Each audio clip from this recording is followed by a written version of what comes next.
Albert Wesker is one of the central characters in Capcom's Resident Evil series.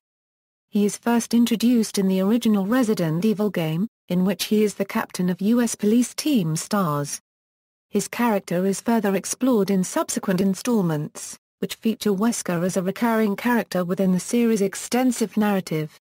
Initially introduced as a supporting character in the first game, he has been one of the primary antagonists throughout the series, where he usually manipulates story events behind the scenes.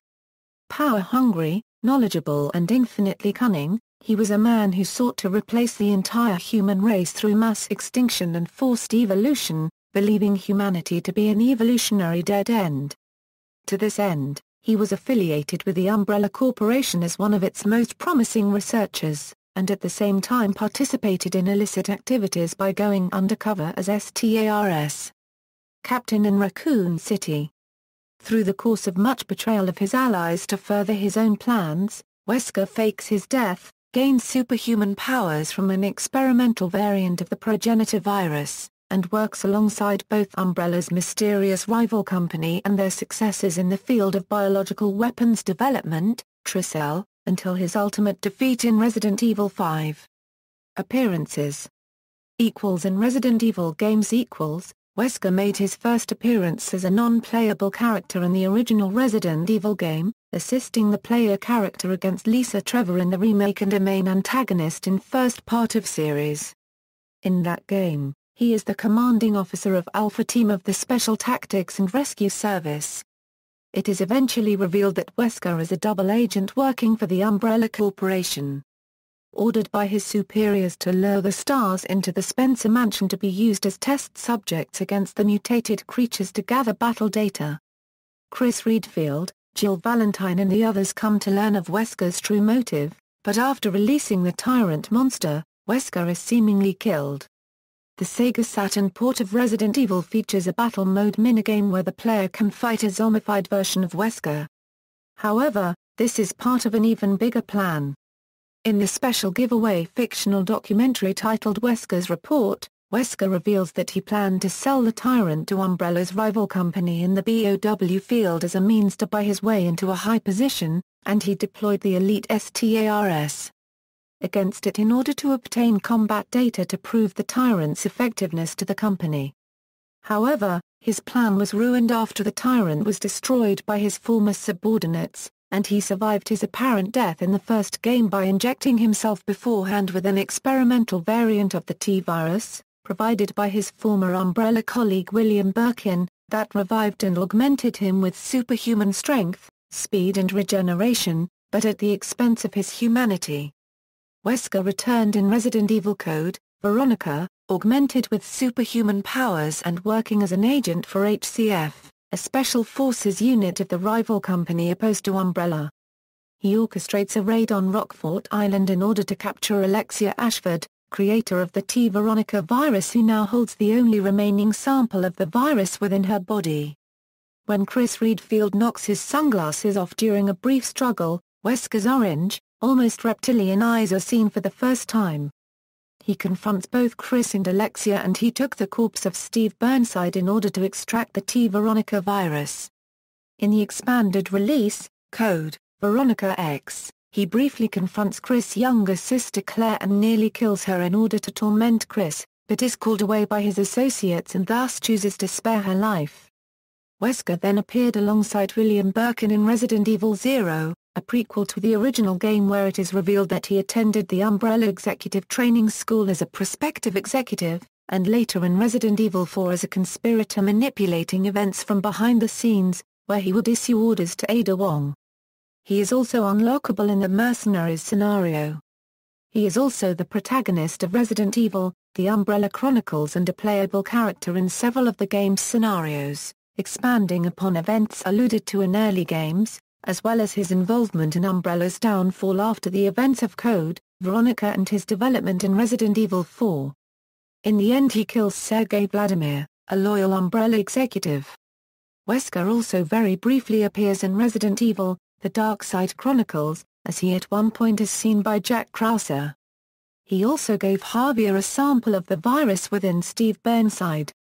Wesker returns in Resident Evil 5 as the main antagonist, conspiring with the pharmaceutical division of the Tricell conglomerate as a means to create the Ouroboros virus, an enhanced virus derived from the progenitor virus, with which he ultimately plans to release into the Earth's atmosphere.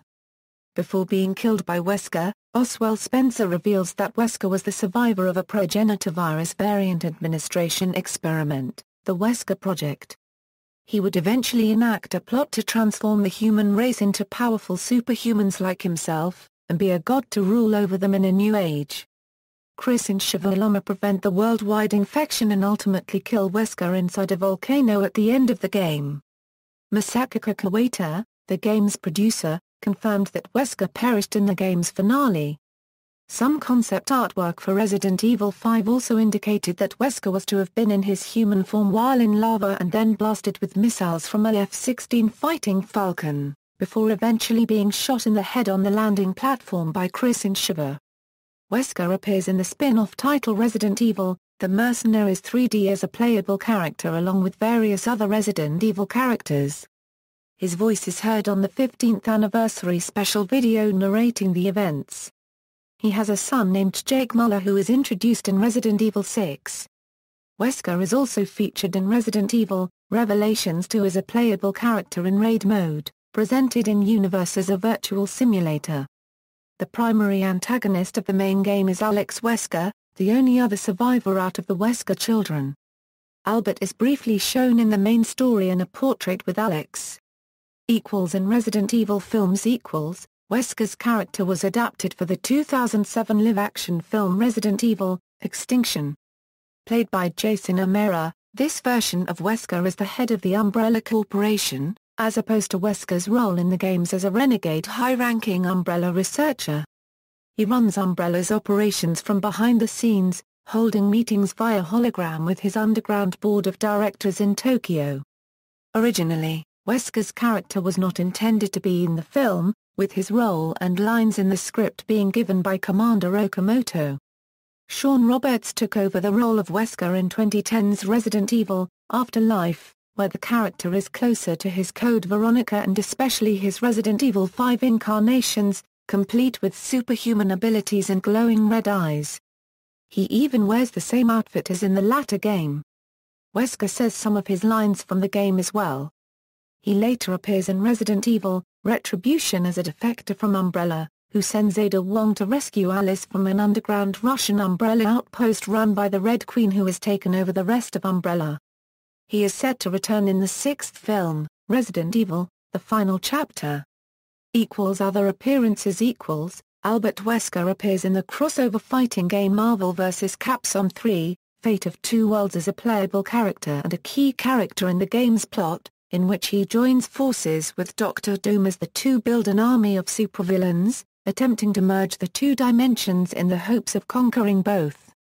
During the final battle, if Wesker is not one of the playable characters, he will also be revealed to be one of Galactus' heralds along with Doom, the Marvel villain Dormammu, and a fellow Capcom villain Akuma. He also makes a guest appearance as an unlockable character skin in Lost Planet 2. An action figure of Wesker was released by Palisades Toys in 2002. Two more were released by Hot Toys in 2009. Reception: the character of Albert Wesker has been well received by video game publications.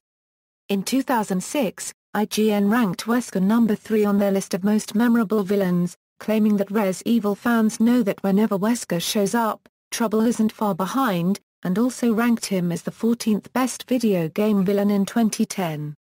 In 2008, GamePro ranked Wesker as the 40th most diabolical video game villain of all time.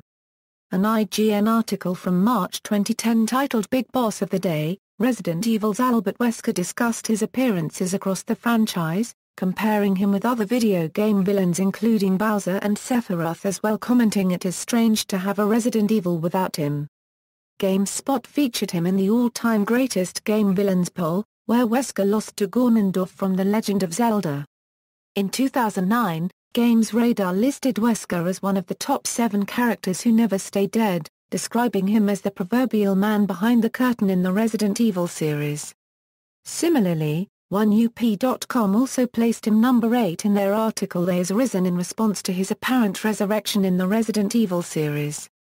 Games Radar gave praise to Wesker's death in Resident Evil 5 as it showed the character's strength due to the requirements to defeat him, while DC Douglas's performance as the character also received positive comments during the self-bloopers from the series. According to PlayStation Universe, from his perpetual shades, stoic persona and swanky haircut, Wesker has all the makings of an iconic albeit somewhat stereotypical video game villain. In January 2010 issue, Nintendo Power named Wesker the 9th best villain in Nintendo history. Games Radar also praised Wesker's role as an antagonist, putting him in their 2013 list of the best villains in video game history at number 13.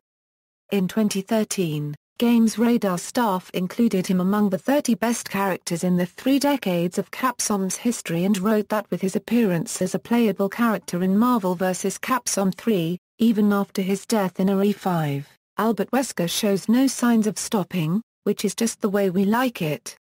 On the other hand, Play listed such fight as the 3rd worst boss fight in the PlayStation 3 games, emphasizing how many times the player had to fight him until he is defeated. 1UP.com also ranked him as the top thing in the series that Resident Evil 5 could do without prior to its release. The PlayStation official magazine shared this opinion and ranked Wesker as the 9th worst PlayStation boss fight ever. In 2012, Complex ranked him as the 2nd ouchiest video game character, stating, Wesker has a following, yes, but theory a unregistered trademark as something very Agent Smith about him that makes us shake our heads. References. External links, Albert Wesker at the Internet Movie Database.